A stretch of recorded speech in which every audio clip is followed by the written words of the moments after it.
نبی پاک صلی اللہ تعالیٰ علیہ وآلہ وسلم نے اعتکاف کا جو مقصد بیان کیا وہ شب قدر کی تلاش بیان کیا۔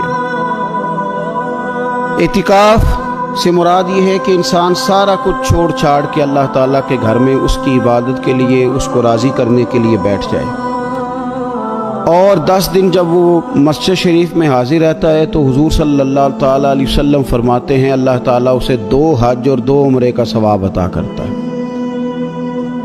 اعتکاف کے اندر کچھ باتیں بڑی ضروری ہوتی ہیں، جیسا کہ انسان کو بلا ضرورت طبی مسجد سے باہر نہیں آنا، اس کو کوئی فضول بات نہیں کرنی، اس کو کوئی ایسا کام نہیں کرنا کہ جو شریعت اسلامیہ جس سے منع کرتی ہو۔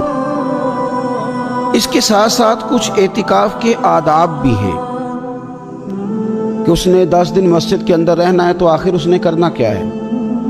ہمارے ہاں لوگ مسائل پوچھ لیتے ہیں اور مسائل پوچھنے کے بعد پھر ان کی گنجائش سے بہت زیادہ فائدہ اٹھاتے ہیں۔ اس میں کوئی شک نہیں ہے کہ باہر سے آنے جانے والے آدمی کے ساتھ آپ گفتگو کر سکتے ہیں، ضرورت کے تحت آپ ٹیلی فون پر بھی بات کر سکتے ہیں، لیکن اس کو اگر آپ نے یہی کام کرنا تھا اور بہت زیادہ وقت اسی پر ضائع کرنا تھا تو پھر تو آپ پہلے سے باہر موجود تھے۔ اعتکاف میں آنے کا مقصود تو اللہ کی عبادت ہے۔ اعتکاف میں جب آپ آ گئے تو اس کا مقصد ہے کہ آپ کچھ دنوں کے لیے لوگوں سے کٹ کے اللہ کی بارگاہ میں حاضر ہو، آپ نے اپنے رب کو راضی کرنے کا ارادہ کر لیا۔ تو اعتکاف میں ایک تو شوق سے آئیں۔ ہمارے علماء نے لکھا ہے کہ زندگی میں ایک بار تو اعتکاف کاری لینا چاہیے، اس پر توجہ ہو ہی جانی چاہیے۔ وقت ملنا تو زندگی میں پراپر طریقے سے تو بڑا مشکل ہوتا ہے، لیکن وقت نکال کے اعتکاف میں ایک دفعہ تو زندگی میں آ ہی جانا چاہیے، اور کسی کو ہر سال موقع مل جائے تو پھر تو کیا ہی بات۔ تو اعتکاف کے اندر جو کام ہم نے کرنے ان میں سب سے زیادہ اور سب سے پیارا کام یہ ہے کہ کثرت کے ساتھ قرآن پاک کی تلاوت کریں۔ نبی پاک صلی اللہ تعالیٰ علیہ وآلہ وسلم رمضان المبارک میں قرآن پاک کا دور فرماتے تھے حضرت جبریل امین علیہ السلام کے ساتھ، اور جس سال حضور کا وصال ظاہری ہوا اس سال حضور فرماتے ہیں 2 مرتبہ قرآن پاک کا دور کیا۔ 2 دفعہ حضور نے حضرت جبریل امین کو قرآن شریف سنایا اور 2 دفعہ انہوں نے نبی پاک صلی اللہ علیہ وسلم کو سنایا۔ تو بہت کثرت کے ساتھ قرآن پاک کی تلاوت کی جائے۔ ایک پہلو اور بھی ہے اس کا، اس پر بھی آپ توجہ کریں گے۔ قرآن مجید کو پڑھنا بھی ضروری ہوتا ہے اور صحیح پڑھنا سب سے زیادہ ضروری ہوتا ہے۔ تو اگر آپ کسی ایسی مسجد میں تشریف فرما ہیں جہاں آپ کے لیے بندوبست کیا گیا ہے تو کوشش کریں کہ وہاں قاری صاحب سے، عالم صاحب سے، امام صاحب سے آپ قرآن مجید کو سیکھیں، اور کوئی زیادہ مشکل نہیں ہے۔ پورے 10 دن آپ موجود ہیں، اور اگر آپ 10 دن پوری توجہ کے ساتھ قرآن مجید کے مخارج پہ لگائیں گے تو امید ہے کہ بہت حد تک آپ کو قرآن مجید سمجھنے میں، پڑھنے میں آسانی ہونے لگے۔ دوسرا، اعتکاف میں جب آپ موجود ہیں تو آپ کو کوشش کرنی ہے کہ آپ محاسبہ نفس پر توجہ دیں۔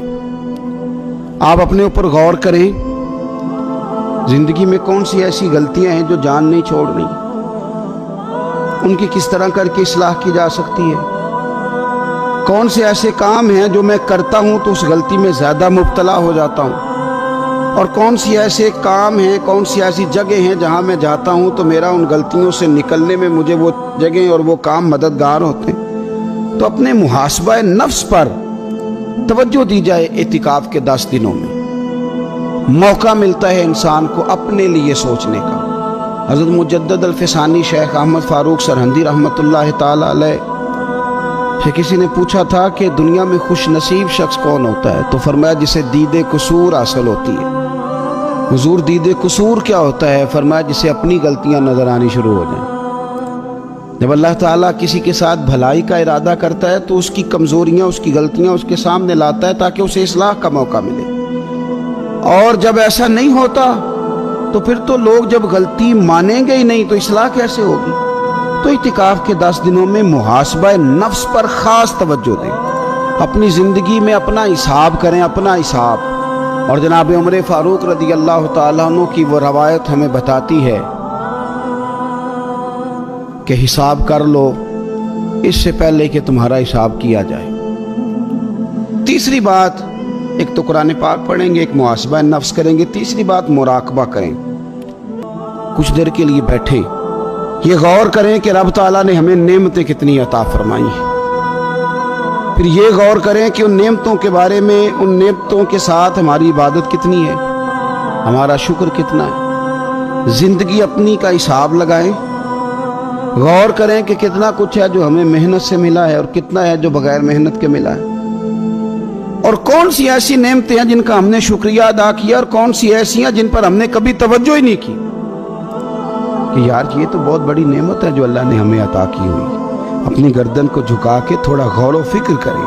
تفکر کا درس دیا ہے قرآن پاک نے، بار بار کہا ہے تفکر کرو، غور کرو، تدبر کرو، تو یہ ہمیں موقع میسر آتا ہے۔ چوتھی بات، اعتکاف کے دنوں میں اپنے رب کریم کے ساتھ اپنی توجہ کو لگائیں۔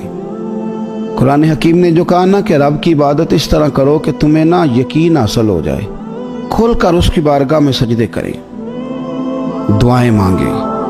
ہمارے صوفیہ فرماتے ہیں کہ ایک وقت آتا ہے کہ انسان کو خود اطمینان قلبی نصیب ہو جاتا ہے، اسے محسوس ہوتا ہے کہ واقعی میرا رب مجھ سے راضی ہے، اسے محسوس ہونے لگتا ہے کہ میں اپنے مالک کے قریب چلا گیا ہوں۔ وہ اس کثرت سے نفل پڑھتا ہے، اس ذوق کے ساتھ وہ اس کی بارگاہ میں دعائیں کرتا ہے، اس شوق کے ساتھ وہ تلاوت کرتا ہے، خود محسوس کرنے لگتا ہے کہ اب میرا دل لگنے لگ گیا ہے، اب میں دعا مانگتا ہوں تو مجھے لگتا ہے کہ قبولیت میری دعاؤں کے قریب آنے لگی ہے۔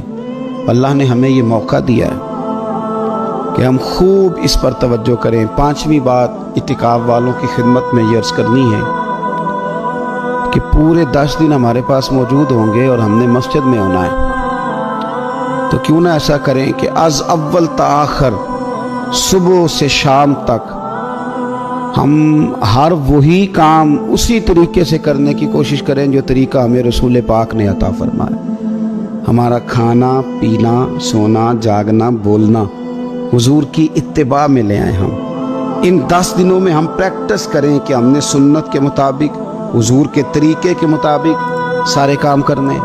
آپ اگر یہ ارادہ کریں گے تو پتہ ہے مدینے والے محبوب علیہ السلام نے فرمایا جس نے میری ایک سنت کو زندہ کیا گئے گزرے دور میں رب اسے 100 شہیدوں کا ثواب عطا فرمائے۔